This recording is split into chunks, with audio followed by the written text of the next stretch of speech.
Sebab ada cipta-cipta ning akal iki, terus akal iki mlebu ning ati, didasari oleh nafsu, akhirnya ngucap kalam. Jadi sifat kalam, ucapan ini rangkaian sebelum jadi kalam, sebelum berkalam, rangkaian dari 4 hal: anfus, tanafus, nafus, napas.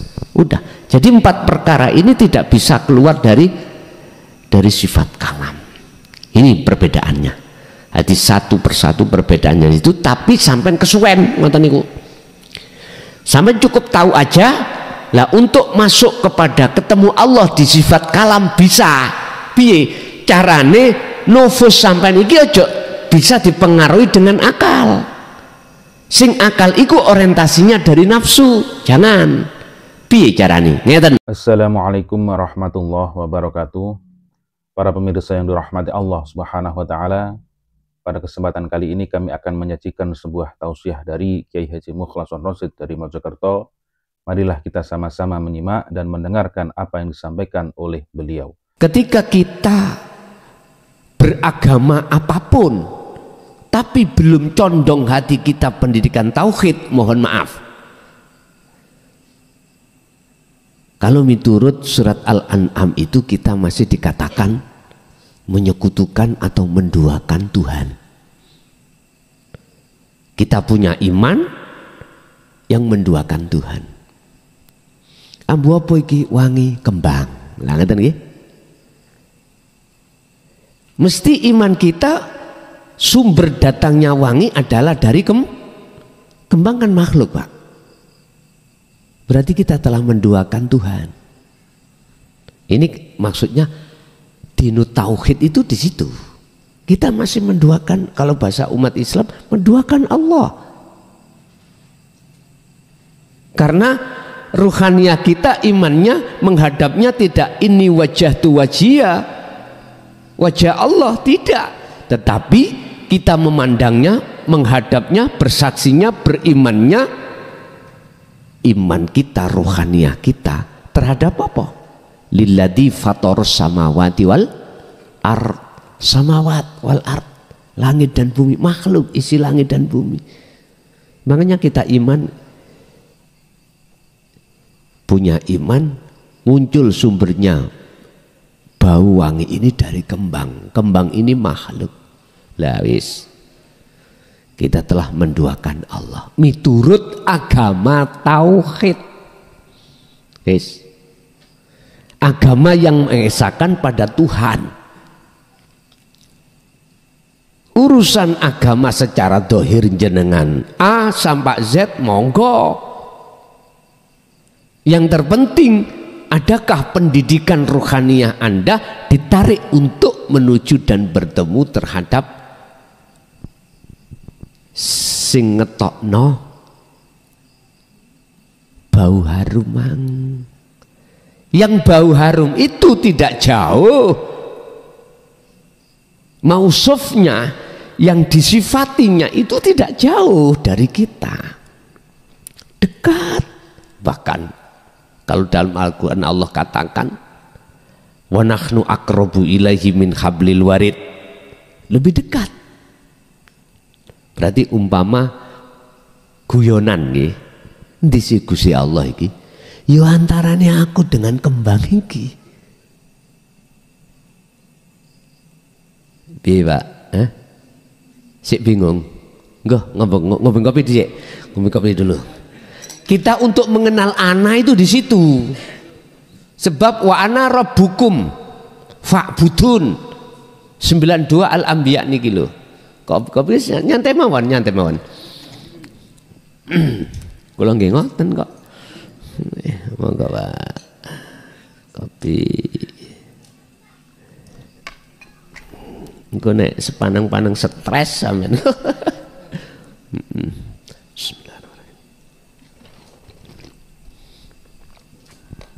Ya jelas rokokan to, Pak.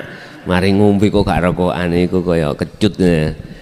Wis kaya wong pipis mboten cawik lah niku. Mari ngombe kopi gak rokokan laksana kados ngoten.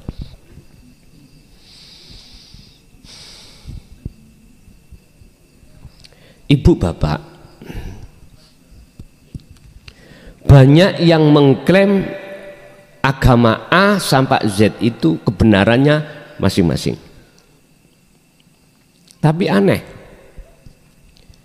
tidak ada pendidikan untuk umatnya menuju dan bertemu terhadap Sang Kholik, kepada Tuhan itu. Anehnya seperti itu. Maka Allah lewat ayat lain dawuh huwallazi arsala rasulahu bil huda wa dinil haq, dinut tauhid. Ketika saat keadaan umat ini terpecah belah, Pak, agamanya, manusia ini seluruhnya terpecah belah tentang agamanya, maka Allah menurunkanlah, mengutuslah satu utusan bil huda wa dinil haq. Ini asbabun nuzul ayat ini. Beliau hadir di tengah-tengah kita bil huda, dengan membawa petunjuk. Nah, petunjuk ini untuk ruhaniah, Pak, bukan untuk jasmaniah. Berhubung kita khilaf si A sampai si Z, ya, perbedaan pendapat dan lain sebagainya, dan permusuhan, bahkan sampai terjadi bunuh membunuh terjadi.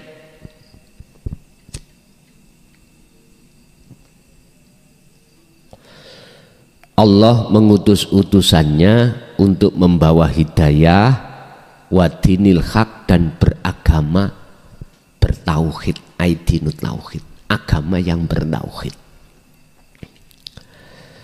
Saya tidak menyebut syariatnya, nek menyebut syariatnya kok ada yang tersinggung. Jadi agama yang mendidik terhadap rohaniah kita untuk mengenal ana, untuk mengesahkan Tuhan. Akhirnya dihadapkanlah kita itu lewat tauhid la ilaha illa anta.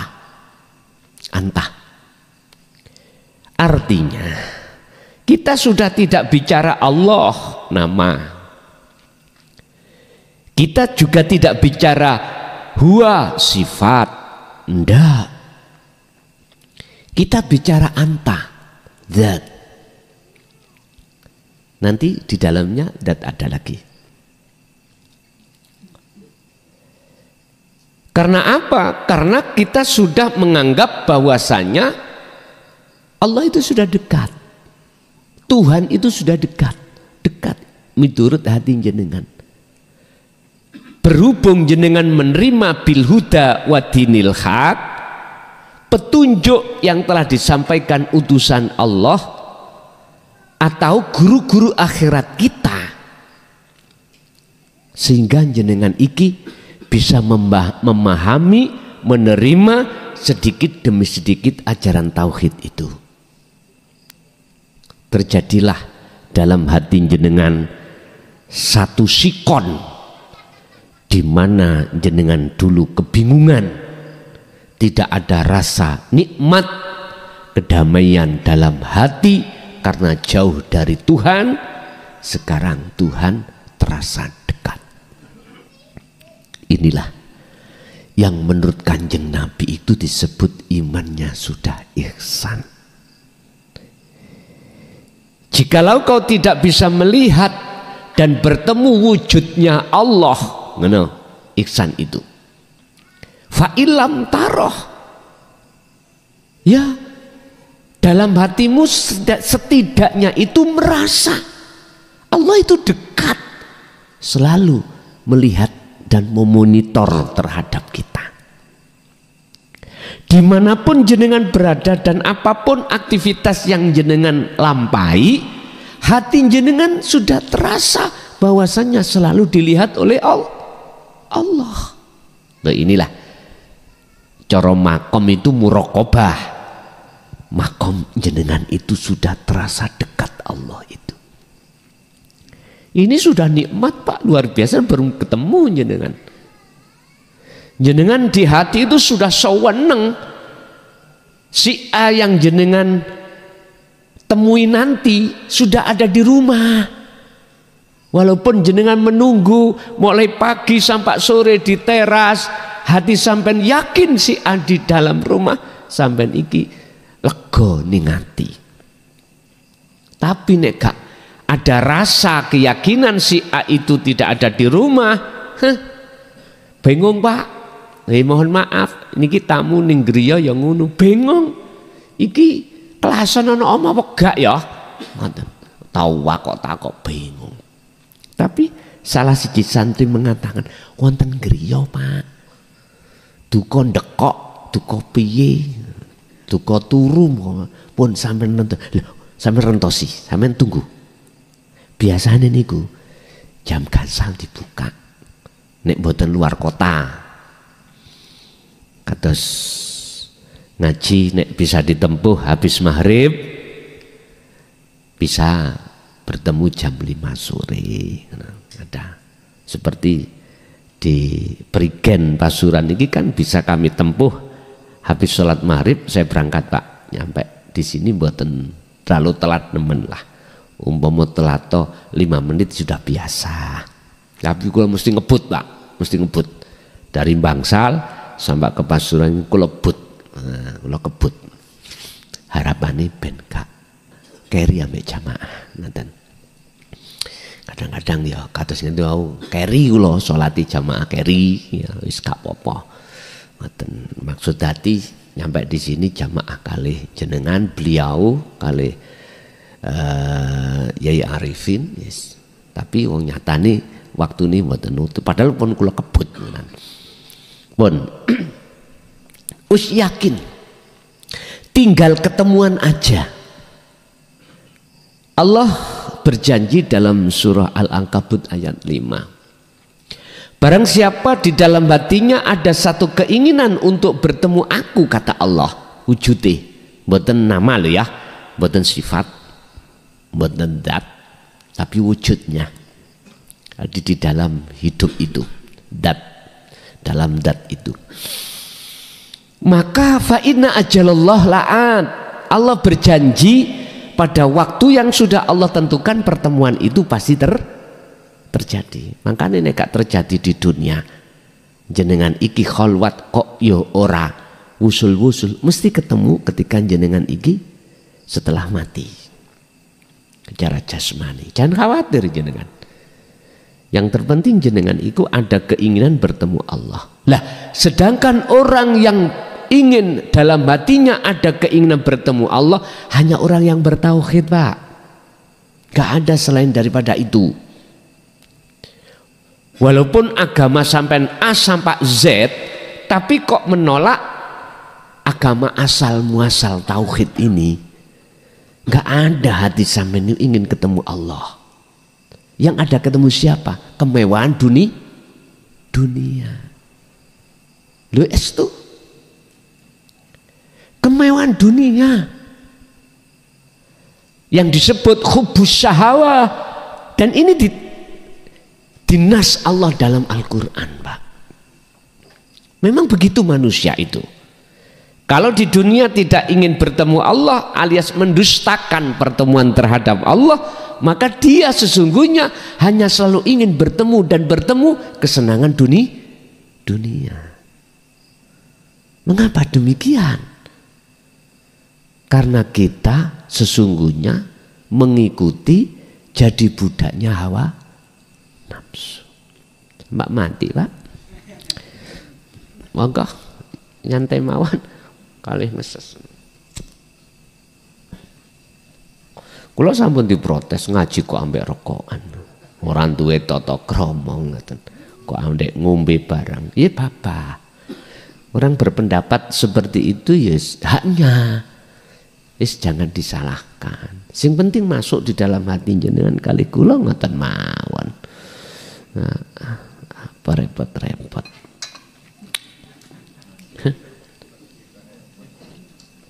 Ini ki ajaran tauhid itu gak usah melihat atau nyeneni pendapat orang lain. Apalagi jenengan kalau sudah bertemu anak nanti, wis gak iso ngomong Pak. Nggak bisa kita itu bicara atau protes dari segi apapun. Mboten saged nantinya. Pun kita teruskan. Ketika beliau guru akhirat kita tabi'ina sholihin sudah memberikan petunjuk di dalam agama yang bertauhid, maka otomatis Pak, golongan kita hati yang mau menerima mesti keadaan rohania kita, mohon maaf, berubah. Dalam hal apa? Kedamaian. Ketika saat menghadapi sikon apapun urusan dunia. Coba jenengan angen-angen. Dulu jenengan sebelum hati mau menerima dinu tauhid dan mengamalkan dinu tauhid di torikoh-torikoh yang Allah kasihkan, ketika ngadepi dunia, urusan dunia bagaimana? Ngeten Pak. Jenengan wis sugih, sudah punya jabatan, isi kurang Pak. Estu, isi kurang. Jenengan iki katakanlah di level, mohon maaf, paling sugih sak dusun. Sampeyan takut ini nganti sampeyan, isi kurang. Tidak bisa mensyukuri dengan benar apa nikmat yang Allah berikan kepada kita. Makanya Allah seringkali katakan dalam surah Ar-Rahman, fabi ayyi ala'i rabbikum tukadiban. Nikmat apalagi yang mau kau dustakan? Sudah beberapa nikmat yang kuberikan tapi kau tidak pernah bersyukur padaku dengan benar. Nek ngucapi alhamdulillah bendino Pak, cuman terapi hati mboten saged. Lho nggih, kita terus kepingin ketemu untuk level yang di atasnya lagi. Tadi sugih sak dusun, iso sak desa. Sudah keturutan satu desa, aku yakin jenengan siapapun kita ingin sak kecamatan. Sugih dewi. Wes tuh sudah jadi kepala desa. Ya, berhubung sudah habis masa jabatannya, pingin dukure maneh. Enggak DPR. Nek isok bupati. Lah ngoten nggih? Lho ya wis, karena kita karakter kita, tabiat kita, hati kita condongnya itu terhadap samawati wal ard, kesenangan dunia. Saya tidak memandang jenengan, saya sendiri. Siapapun kita, kalau belum menerima hati ini dengan ajaran tauhid, ngeten Pak. Apalagi yang melarat, isok-isok ditambah lagi utangnya akeh, kendat barang, sutris terus. Lah sing kaya aja, dia itu tidak ada kenyamanan rohaniahnya, hatinya. Menikmati kekayaan itu nggak bisa. Justru kurang. Terus seperti alhaakumut takasur. Ini Pak memang. Wis sampean bandingke. Tapi ketika saat jenengan hati sudah menerima ajaran tauhid, dinut tauhid dan mengamalkan walaupun belum sempurna sesuai apa yang dimaksud oleh Kanjeng Nabi Muhammad kafah, paling tidak jenengan kali kula sudah mengerti dalam konteks keilmuannya, mengamalkan sedikit demi sedikit sudah mendapatkan satu kenyamanan. Sampean piyambak yang bisa ngukur, sampean piyambak. Orang lain nggak bisa Pak. Maksudnya orang lain, orang yang belum mengenal dan menerima dinu tauhid ini.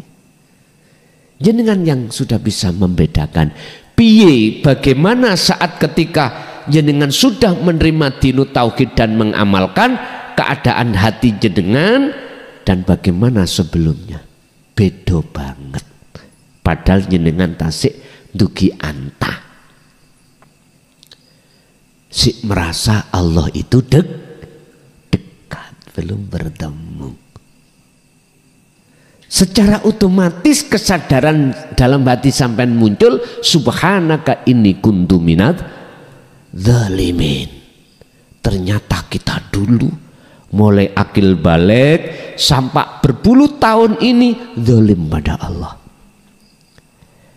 Bahasanya zalim di sini Allah dawuh dalam surah Al-Baqarah 54. Innakum dolamtum anfusakum. Bahasanya ngono. Bentuknya apa? Bittikhadikumul ijlah. Niki kisah Nabi Musa terhadap kaum.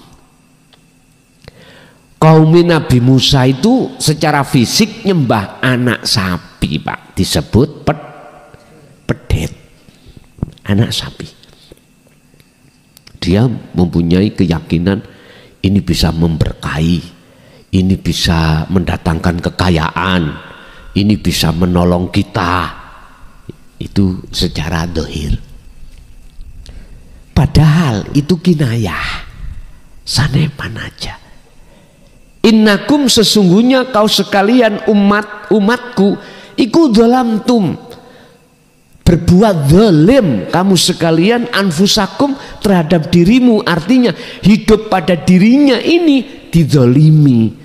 Siapa hidup dalam diri kita masing-masing?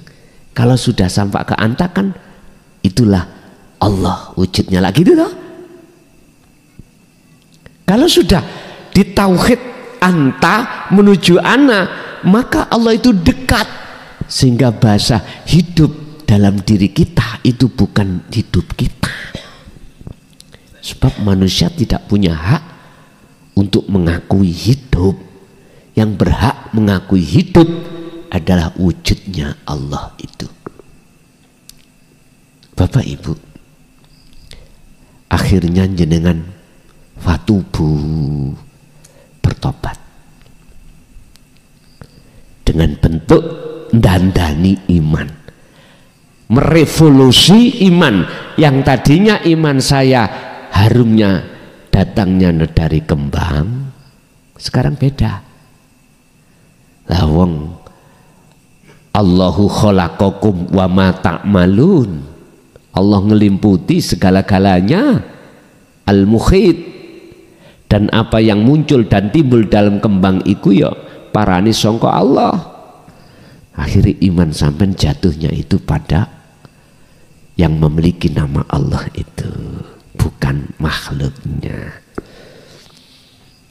Oh, nek iki diasah terus, artinya munculnya tauhid la ilaha illa anta berupa dzikir sirul asr diasah terus, dzikir rasa ikuti asah terus, maka suatu saat waktu yang Allah janjikan pertemuan itu mesti terjadi. Qad aflahal mu'minuna alladzina hum fi sholatihim khashi'un. Bertemu. Sehingga sholat jenengan thariqah itu jenengan jadikan sebagai dalan untuk bertemu Allah. Sehingga harus tahu hakikatnya sholat itu bagaimana, jenengan jalankan, otomatis nyatane hakikat disebut sebagai makrifat. Nyatane anta kau itu adalah anak. Makanya wa ana rabbukum, dan aku iki Tuhanmu. Oleh sebab itu fa'budun, hadapkanlah kau padaku. Artinya ruhaniyah sampean itu kudu menghadap pada hidup yang melimputi di dalam di luar kembang niki, Pak. Terus apakah bau harum itu nyata wujudnya Allah? Iya. Jadi bau harum itu nyata wujudnya Allah secara dohir. Akhirnya bisa sampai hirup. Oh iya, mbak, Pasuruan nggone nggih. Nggih masalahe bali kula nggih sering wonten ngeten. Wis jelas iki ndugi dulur Pasuruan biasa. Mojokerto mboten enten. Nandur ngeten mboten enten. Duka tanahe mboten cecek napa duka melih ngoten. Kula ngertosi kan kula tahun berapa niku. Nate wonten Pekoren.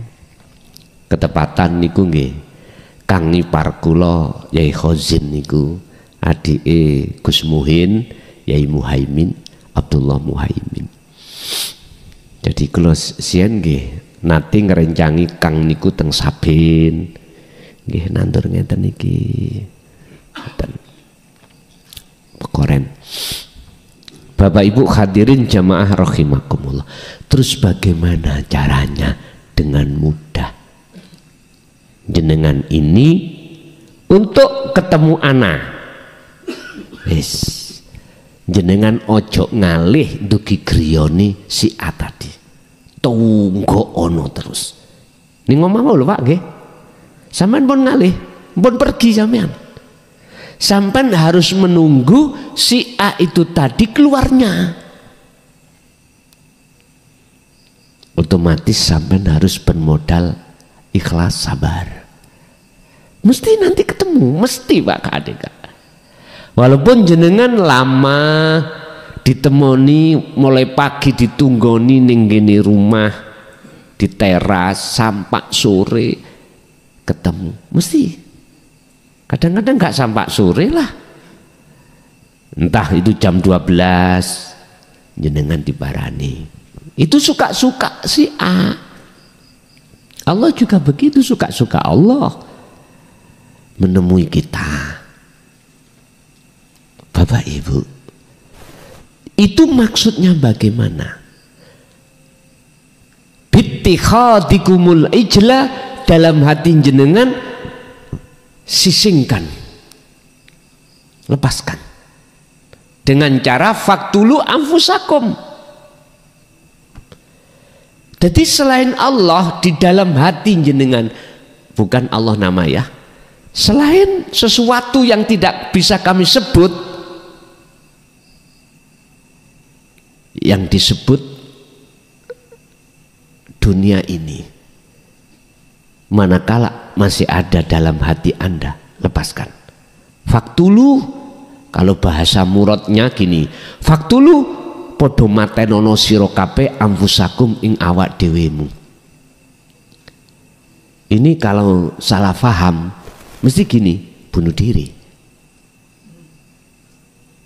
Wong jenengan disuruh mateni diri panjenengan. Ternyata maksudnya bukan itu. Faktulu patenono, sifat-sifat keakuanmu yang merasa mengakui bahwasanya kita ada. Kita yang punya, kita bisa ini, bisa itu, kita punya ini, punya itu. Keakuannya itu adalah matikan. Kalau Ibnu Athaillah dawuh, idfin wujudaka fil ardil humul, pendemen keakuanmu di dalam bumi humul, dipendem. Artinya fanakan, hilangkan rasa keakuan dirimu yang bisa ini, bisa itu, punya ini, punya itu. Udah, lepasan. Tentunya jenengan melepas ini dibawahi kunci namanya sirul asrar, dzikir sirul asrar, yaitu dzikir su'aul basiroh. Pertama, rasa iman, harus menghidupkan rasa yang benar, iman yang benar. Mana iman yang benar? Yang disebut Rasulullah ihsan. Apa yang muncul dan timbul dalam diri kita sebagai makhluk, jangan kau pernah mengakui sumber datangnya dari makhluk. Bau harum, jangan pernah kau itu mempunyai iman kalau datangnya dari makhluk. Tetapi hati harus beriman datangnya dari urip itu, Allah yang melimput di dalam dan di luar kembang. di kiri dan di kanan, di atas di bawah. Ya umpama ya ini jelas nih. Nah, lah supaya wujudku ana tadi Allah bisa dikenal oleh hambaku, tak dohirno rupa harum. Berarti harum iku wujudnya Allah. Guys, nek saya bingung ya mbuh harum. Loh, itulah yang disebut ana, Bapak. Dalam diri kalau sudah tidak ada selain yang tidak bisa disebut, itulah ana. Itulah maksud ana. Dalam ayat lain Allah katakan, aqimi sholat lidzikri. Sholat thariqah itu, mohon maaf, jaga lidzikri semata-mata untuk eling nang aku. Semata-mata kau jalankan sholat itu untuk mengingatku. Ku itu ana, Pak. Ana. Artinya apa? Jenengan akan dikatakan aqimi sholat lidzikri, manakala jenengan secara fisik terjadi melakukan sholat, tapi secara ruhaniyah jenengan iku sudah tidak mengakui Anda itu yang melakukan. Bahasa ahli tasawuf yang membingungkan tentang sholat begini, Pak. Sampeyan mungkin nek bingung, sampeyan tekok, nek wis gak bingung gak usah tekok. Gini, Pak. Sholat 5 waktu kan hukumnya wajib dilakukan. Jangan nggih. Dalile Al-Baqarah 238. Hafidu ala sholawah, wajib. Tapi jikalau Anda sudah sampai pada wassolatil wusta, sholat hakikat untuk bertemu Allah, maka jenengan wajib tinggalkan. Bingung? Sholat yang dilakukan oleh jasmani dan rohani itu wajib dilakukan. Tapi ketika jenengan ini sudah pada di titik hakikat makrifat, wajib jenengan tinggalkan. Artinya gini, Pak, ruhaniah jenengan akan bisa dikatakan sholat dengan benar, sholat daim. Sholat 5 waktu jenengan akan dikatakan benar di mata Allah, manakala ruhaniyahmu, hatimu itu sudah tinggalkan merasa Anda yang melakukan. Jadi yang ditinggalkan itu rasa pangrasa keakuan diri sebagai hamba yang melakukan. Ini loh maksudnya meninggalkan, duduk sholate yang ditinggalkan. Rasa pangrasa di dalam hati jenengan, kalau jenengan yang melakukan, inilah tinggalkan ini. Niki maksudnya idfin wujudaka fil ardil khumul, pendemen eksistensimu, keakuanmu makhluk ketika sholat di dalam bumi khumul. Apa sih bumi khumul itu? Kiamat. Bumi yang hanya muncul ana. Sebab niku nek wis sampean pendem, sing muncul ku ana Allah. Artinya kalau keakuan Anda sudah kau tinggalkan, jenengan pendem, maka yang muncul dalam hati jenengan akunya Allah yang melakukan. Jadi iman di dalam hati jenengan akhirnya yusyahiduna annal fa'ila huwallahu ta'ala, Allah yang melakukan. Dasarin di Oke, niki kan sudah sering sampai sebut mulai kecil, la haula wala quwata illa billah. Makhluk siapapun nggak bisa melakukan sholat, nggak punya daya upaya untuk menggerakkan badan, mata melihat, telinga mendengar, lisan berucap, nggak bisa. Wala quwata, dan kekuatan apapun. Loh, tapi kok terjadi? Oke, ingat, illa bil. Loh, jelas toh, semuanya adalah Allah. Kita bisa bacanya, Pak, tapi prakteknya nggak iman kita nggak sama akhirnya. Karena apa? Karena ajaran tauhid kita tolak. Bagaimana bisa ke ana? Bagaimana bisa wa inna ilaihi rajiun? Lawan kita tolak pertemuan itu. Makanya jenengan jangan heran seseorang hatinya kalau tidak ada keinginan bertemu Allah di dunia ini, jangan harap di akhirat kan akan bertemu, jangan harap. Qad khasiral ladzina kadzdzabu biliqa'illah. Sungguh sengsara bagi seseorang saat di dunia mendustakan pertemuan terhadap Allah. Bapak Ibu, ini sebuah peringatan keras Allah terhadap kita. Cuman masih atos enggak hati awak dewi untuk menerima dinut tauhid. Monggo sampai ngen piyambak. Wa taqatta'u amrohum bainahum kullun ilaina raji'un. Aslinya agamanya manusia dulunya itu bertauhid, tetapi mereka terpecah belah dalam urusan agama, akhirnya menjadi beberapa agama. Makanya A sampai Z.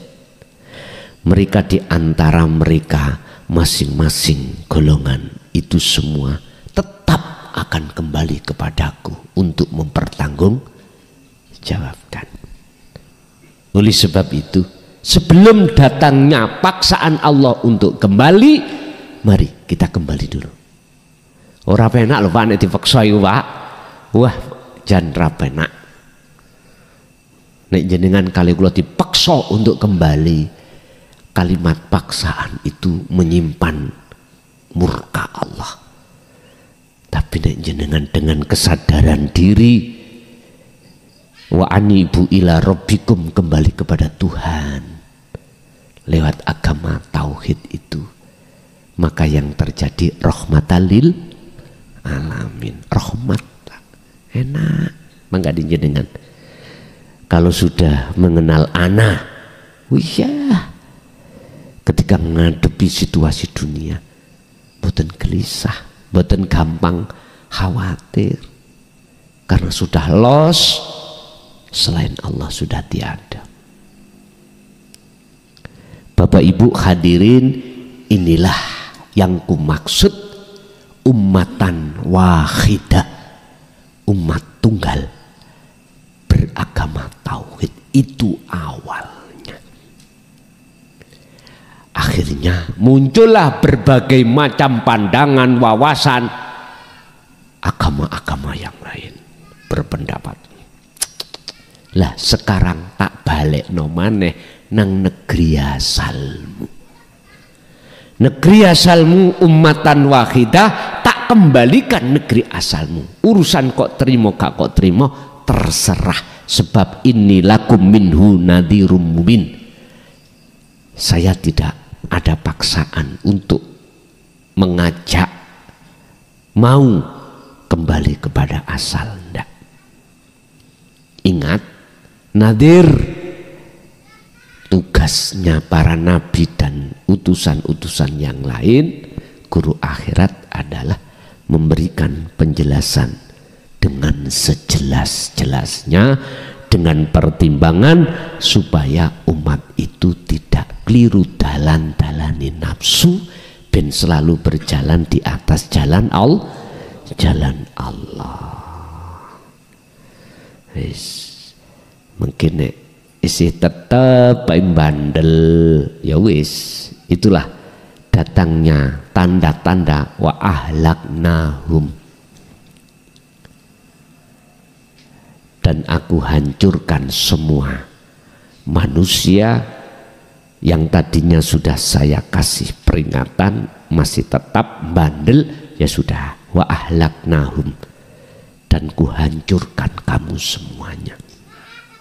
Wa anjainahum, dan ku selamatkanlah mereka yang mengikuti dan masuk di dalam agama asal ini, agama tauhid ini.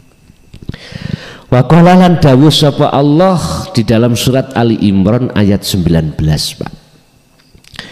Inna dina 'indallahi Islam. Wa makhtalafal ladina utul kitaba illa mim ba'di ma ja'ahumul ilmu baghiyam bainahum. Sesungguhnya yang dimaksud Islam itu adalah dinut tauhid, Pak. Sekarang jenengan misalnya melebu Islam, masuk Islam, tapi ruhanianya jenengan kok tidak bertauhid. Entar dulu, jangan ngaku-ngaku muslim jenengan manakala ruhaniah jenengan belum bertauhid, belum mengesahkan Tuhan. Apa sih Islam itu? Dari kalimat apa? Pasrah. Dengan pasrah itulah akan menuju keselamatan. Orang pasrah itu nggak boleh ikut campur ngurusi.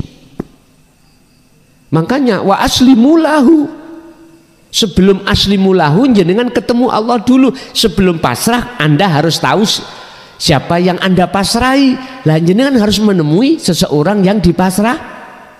Baru kalau sudah ketemu ngomong wa aslimulahu, pasrah. Udah, kita kalau sudah pasrah nggak boleh ikut campur apa yang dilakukan oleh yang kita pasrahi. Kita pasrah kepada Allah. Ya udah, jangan merasa kita yang melakukan. Kadang-kadang tidak ya, bukan kadang-kadang, selalu. Habis panen, wayah kita itu mimpi gabah. Udan gak mari-mari, ngeremeng ning ati. Ya ora garing-garing cak. Iso cukul maneh pari kok. Tadi wayah kemarau panjang, kita yes ngomong kepada Allah, tega kemarau kok panjang, akibatnya suket nggak keluar kambing saya susah carian, nggak nanam. Itu kita. Tapi ketika sudah dihadapkan musim hujan, nggak leren-leren udane, ya gitu kita maido maneh. Apalagi yang punya hajatan. Lanjenengan punya hajatan ya waktu rendang, ya otomatis hujan tuh Pak ya. Waktu hujan ya, kalau punya hajatan ya waktu kemarau. Enak nggak soyo tukang siwer ya, nggak hujan. Mengeluh kita, undangan yang kita kasihkan sejumlah 300, yang datang 50. Mengeluh kita, lah sopo sih mangan nih, mengeluh.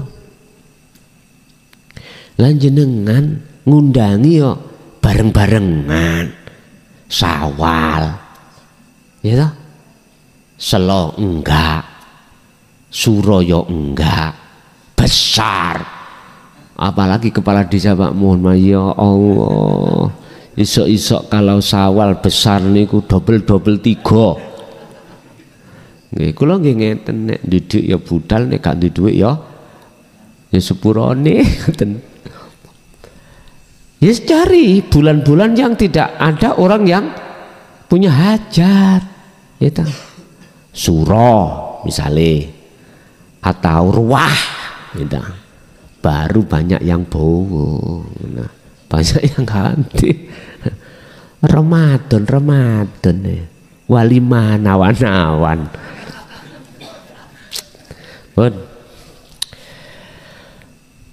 Berarti yang dimaksud Islam di sini adalah agama aidinut tauhid yang mengesahkan Allah. Sebab dengan keesaan itulah Anda akan bisa dikatakan pasrah dengan benar. Wa makhtalafal ladina utul kitaba illa mim ba'di ma ja'ahumul ilmu baghyan bainahum. Udah, ketika dinut tauhid itu sudah diterima umat pada saat itu awalnya. Mereka-mereka yang mendapatkan kitab itu, ya, pada saat itu nggak ada khilaf, nggak ada perbedaan, karena duduknya ruhannya itu di satu titik. Illa mim ba'di ma ja'ahumul ilmu, ketika saat setelah datangnya sebuah ilmu pengetahuan. Allah ya Karim, pandangan-pandangan ini akhirnya berbeda. Akhirnya si A ngomong Tuhan gue jenenge si A, si B ya si B, si C. Wes itu ngomong agama. Misalnya kita mengatakan agama tertentu saja, satu aja di dalam Islam terpecah. Ada madhab ini, yo nek wudu harus gini, nek sholat harus gini, beda-beda. Madhab baik Imam Syafi'i, Maliki, Hanafi, Hambali. Wis pecah Pak nggih, pecah. Akhirnya korbannya kita berbenturan.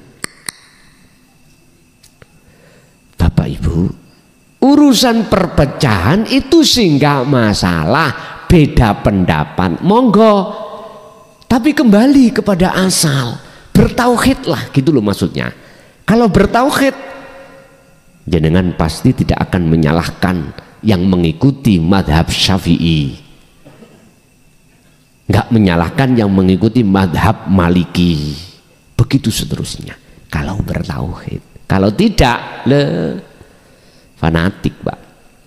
Pokoknya Kak, madhab iki salah, ngoten Pak. Pak, mohon maaf, lewat mimbar yang sangat sederhana ini, sebetulnya kita diadu oleh nafsu dalam diri kita supaya membenci satu sama yang lain. Membenci. Ingat dalam surah Al-Hijr ayat 39-40. Ingat ini, betul diingat. Iblis, nafsu itu hanya satu, menyesatkan ruhaniah kita supaya jauh dari Allah, jauh dari kebenaran. Menyesatkan dengan cara, berbagai macam cara iblis yang mereka lakukan supaya ruhaniah Anda, kita itu jauh dari Allah. Otomatis dibelokkan untuk memandang selain Allah, yaitu makhluk. Kalau sudah mandang makhluknya, maka ruhaniah kita akan mengambil satu kesimpulan, jikalau tidak aku gak benar, yang lainnya salah. Istilah bahasa, kalau tidak madhab yang mengikuti madhabku salah, yang lainnya. Udah, mulai ditanamkanlah hasud di dalam hati kita oleh nafsu.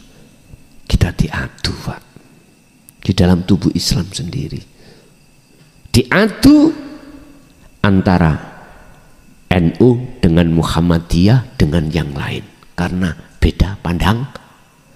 Nafsu itu membenturkan kita. Sebenarnya mereka itu lewat surat Ibrahim ayat 3, imam-imam anak buah daripada nafsu atau iblis berkata, yastahibbunal hayatad dunya 'alal akhirah. Kita dicondongkan untuk mengikuti apa yang mereka anggap sebagai yang terbaik. Dengan begitu 'alal akhirah, kita akan lalai dari Allah. Otomatis kalau sudah seperti ini, maka otomatis jenengan dalam hati tidak ada satu kesadaran bahwasanya munculnya wangi, bau wangi dari Allah, tapi jelas dari kembang. Allah katakan, jikalau kau tidak inni wajjahtu wajhiya, maka wa ana minal musyrikin, kita masih tergolong orang yang musyrik. Orang musyrik itu orang yang menduakan Allah dengan yang lain, yaitu kembang tadi. Tapi kalau ini wajjahtu wajhiya, maka wa ma ana minal musyrikin, maka ruhannya jenengan sudah tidak lagi masuk golongan orang-orang yang menyekutukan Allah. Wis pilih mana jenengan, sakerso jenengan. Ketika saat ilmu itu sudah datang, pengetahuan, maka bedalah pendapat-pendapat itu yang menjadikan orang-orang telah saling membenci. Sesungguhnya agama di sisi Allah adalah dinu tauhid. Tidaklah berselisih orang-orang yang telah diberi kitab kecuali setelah mereka memperoleh ilmu, karena kedengkian di antara mereka. Ketika mendapatkan ilmu, pengetahuan, pola pikiripun, masya Allah, ngalahno Gusti Allah pun. Wong nek wis kadung kepinteran dhisik, kedahuluan pinter, wangel dandanane. Lho nggih. Akhirnya kita merasa lah niku lho keakuannya. Makanya idfin wujudaka, pendamlah eksistensimu, keakuanmu.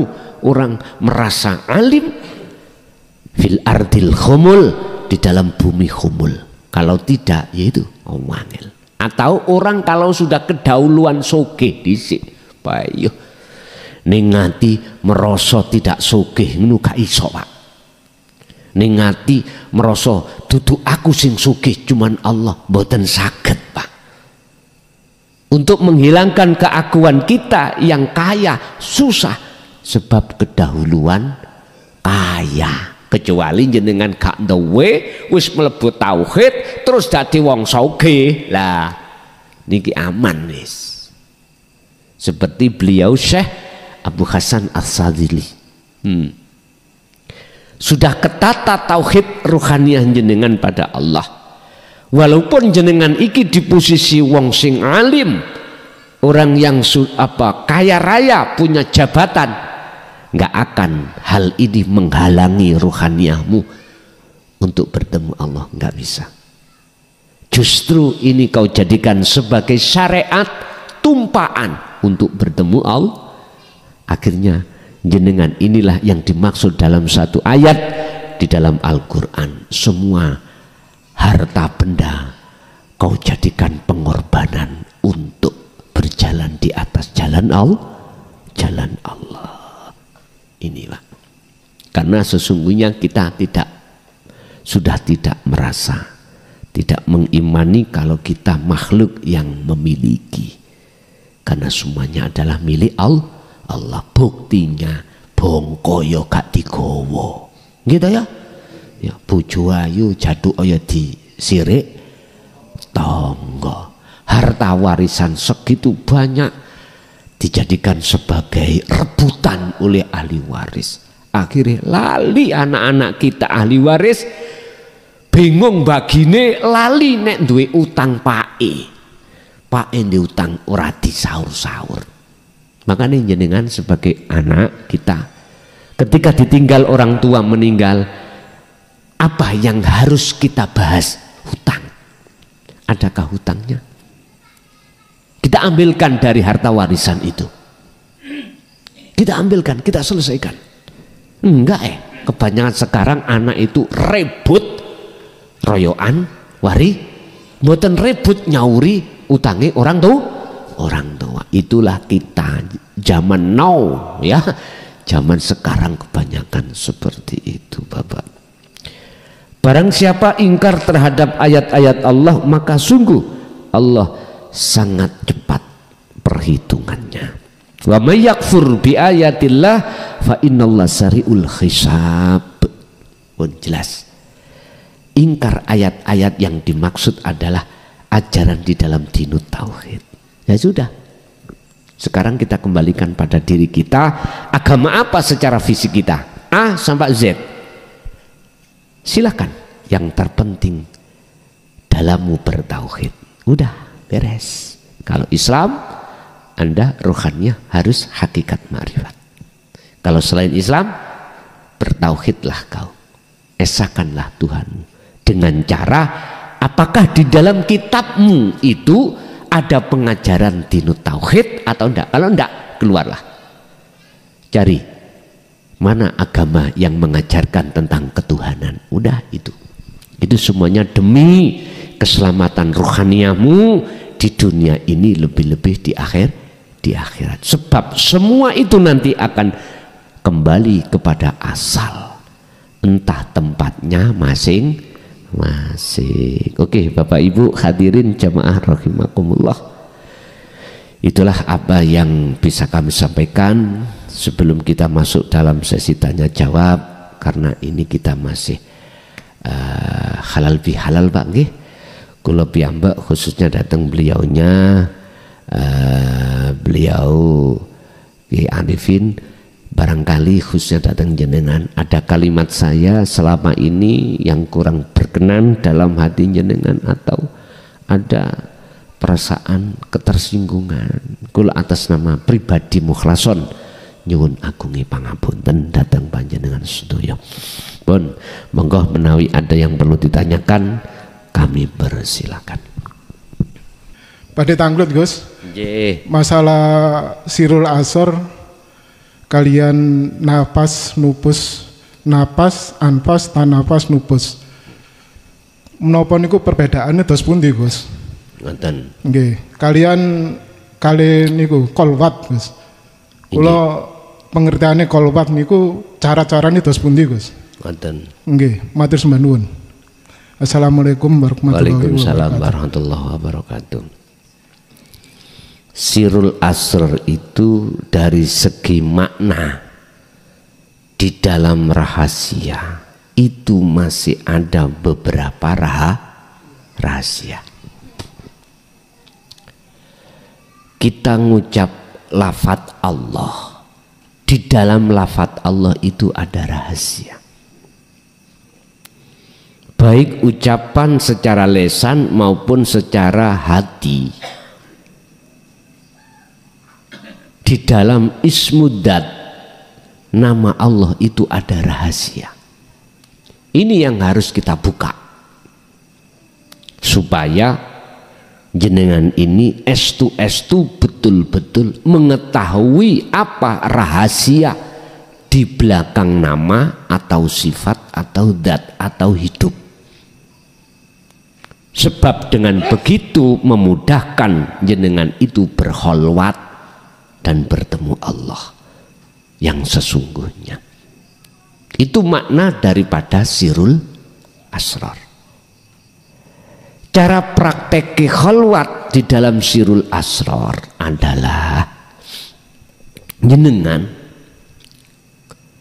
boleh lisan terdiam, hati terdiam.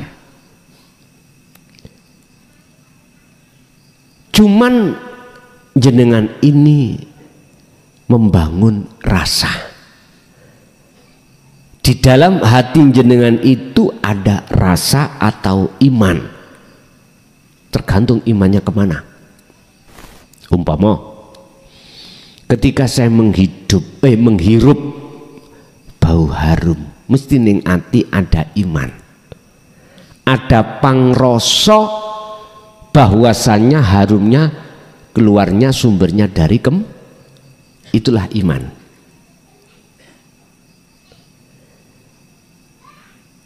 Kalau ini kita kembalikan pada Allah,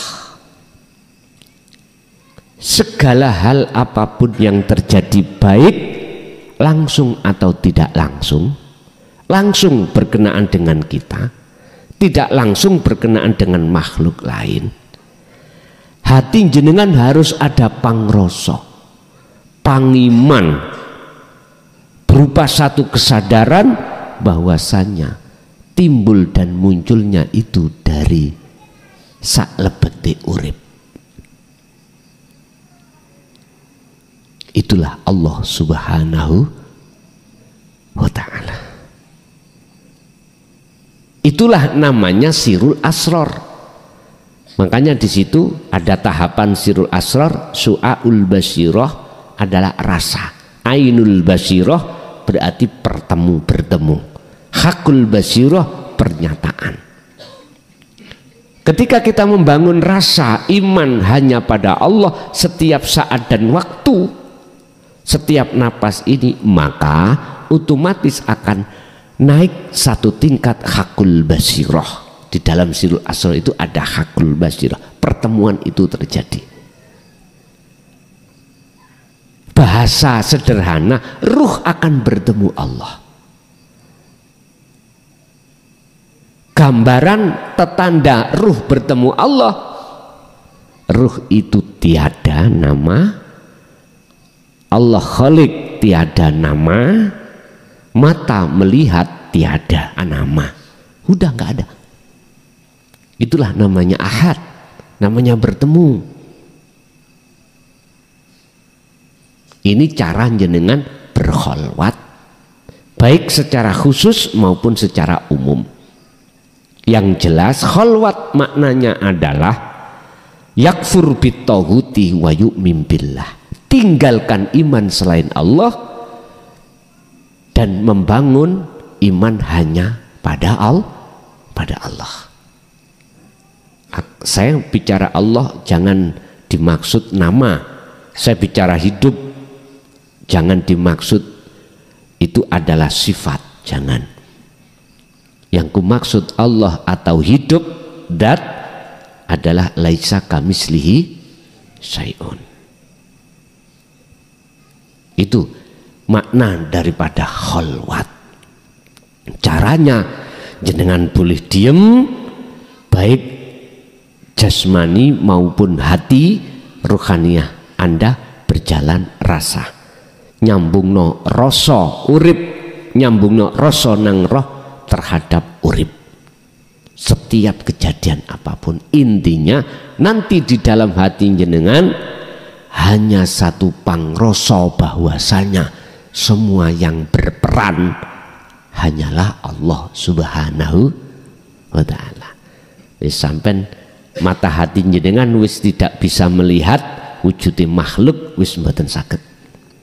Namung nyatanya Allah, nyata wujudnya Allah yang tampak dan jelas di dalam pandangan ruhaniyah jenengan.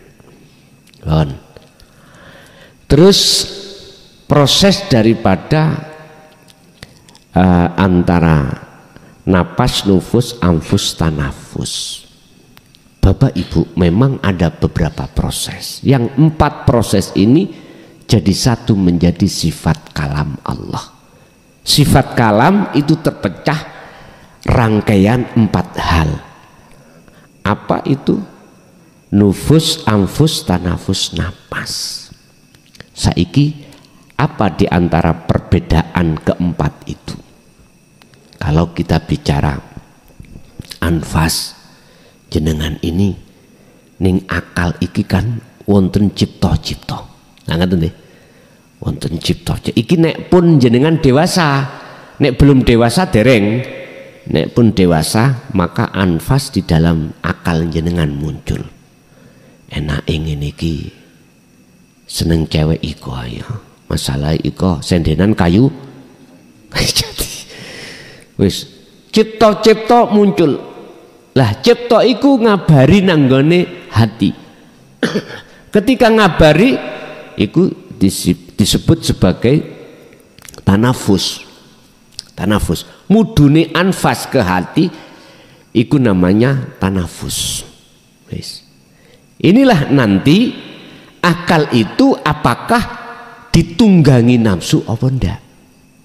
Kalau ditunggangi nafsu mesti nufus dalam hati jenengan kali kula niki, hati iki ngikuti apa komando dari akal.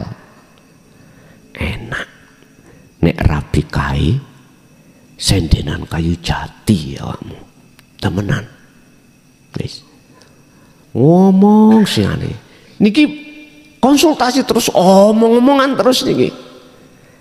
Akhirnya akal ini mengikuti petunjuk nafsu. Apa petunjuk nafsu? Piye carane roh iku mau, hati itu lali Allah. Wa zujina linnasi hubbus syahawah. Makanya dihadapkanlah kesenangan-kesenangan yang bersifatkan kehidupan dunia. Ya enak cah, rabi langsung senden kayu jati wis rasara-sara sak piturute. Padahal bahaya. Anda nanti terbungkus ruhaniahmu dengan kesenangan dunia, akhirnya disitulah kita yang disebut wa yastahibbunal hayata dunya alal akhirah. Pasti kita lalai pada Allah. Orang lalai pada Allah itu tidak hanya dunia secara materi, juga non materi. Yang non materi jangan punya status sebagai orang yang dimuliakan orang. Nanti dipujo, salamane diambung tangani, gak terima tangani ya wetengi barang niki, gak terima bokongi pisan. Dengan alasan yang terselubung oleh nafsu kita minta barokah. Ya wis karepmu. Jadi Gusti karepmu padahal kuwi tak kandhani malakum darra wala naf'an, selain aku iku gak iso ngkei manfaat utawa nekakno terserah awakmu. Ra percaya enggak percaya saya terserah, percaya saya ya terserah, kata Allah seperti itu. Ketika akal nufus ini sudah terganggu lewat akal tadi, maka munggah nang napas ning tenggorokan iki muncullah sifat kalam. Akhirnya ngomong, ya wis aku cinta kamu, kapan ayo ndang nikah lah, ngoten nggih. Nah wis maras kita, akal kita punya cipta-cipta mudhun nang ngene hati, terus hati konsultasi dengan akal, akhirnya keluarlah napas, muncul ucapan. Misalnya maneh sing lebih sederhana, nanti cak arep ngaji wis anfas teng mriki teng mikir-mikir pun wis engko budal mari magrib bae, sebab engko nek macet ya enggak terlalu terlambat ngoten nek budal mari sak engko wis terlambat. Ya apa budal mari magrib mari sak mari magrib ae. Akhirnya terjadi, Pak. Sebab ada cipta-cipta ning akal iki, terus akal iki mlebu ning ati, didasari oleh nafsu, akhirnya ngucap kalam, ya budal mari magrib, kita berangkat habis maghrib. Ya udah, jadi sifat kalam, ucapan ini rangkaian sebelum jadi kalam, sebelum berkalam rangkaian dari 4 hal: anfus, tanafus, nafus, napas. Udah, jadi 4 perkara ini tidak bisa keluar dari sifat kalam. Ini perbedaannya. Jadi satu persatu perbedaannya itu, tapi sampai kesuwen ngoten niku. Sampai cukup tahu aja lah, untuk masuk kepada ketemu Allah di sifat kalam bisa. Piye carane nufus sampai iki aja bisa dipengaruhi dengan akal. Sing akal iku orientasinya dari nafsu. Jangan. Piye carane? Ngeten. Faktulu anfusakum, patenono keakuanmu yang berkalam. Langsung cepet nggih. Lepasan keakuanmu yang berkalam. Terus berkalam sopo? Ya aku Allah. Ning ati. Akhirnya muncul keakuannya Allah pun bener. Akhirnya sampai mboten adik nguri-nguri apa proses-proses wow. Niki nek bahasa kula jenengan umur kari didik kesuwen. Cukup langsung faktulu anfusakum. Wis langsung ae patenono keakuan kita yang terucap. Ning ati akhirnya muncul aku Allah. Beres pun. Nggih. Pun Bapak Ibu hadirin, apa yang telah Allah berikan bimbingkan terhadap kita pada malam hari ini terkait masalah dinut tauhid sebagai agama asal seluruh manusia. Mudah-mudahan menjadikan kesadaran dalam hati kita yang belum sadar untuk lekas masuk di dalam dinut tauhid dan menjadikan satu ilmu yang bermanfaat pada kita dan keluarga kita dan anak keturunan ila yaumil qiyamah. Lahumul Fatihah. Alhamdulillahirabbil alamin. Demikianlah tausiah dari Kiai Haji Mukhlasun Rasyid, yang mana beliau adalah pengasuh Pondok Pesantren Jaya Baru yang terletak di daerah Mojokerto, Jawa Timur.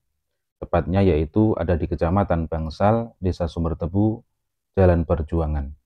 Beliau adalah ulama sufi, ulama tauhid yang mengajarkan ilmu-ilmu tauhid dan tasawuf, yang mana dalam ilmu ini juga berkaitan dengan ilmu leluhur Jawa, yaitu yang mengutamakan ajaran kebatinan.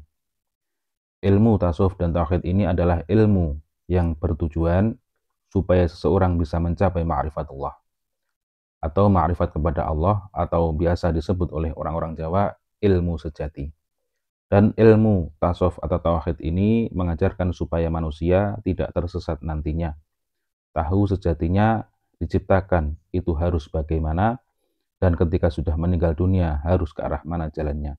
Semoga apa yang disampaikan oleh beliau Al-Mukarram Kiai Haji Mukhlasun Rasyid benar-benar bisa bermanfaat bagi kita semua dan bisa menjadi penerang perjalanan hidup kita di dunia dan di akhirat kelak.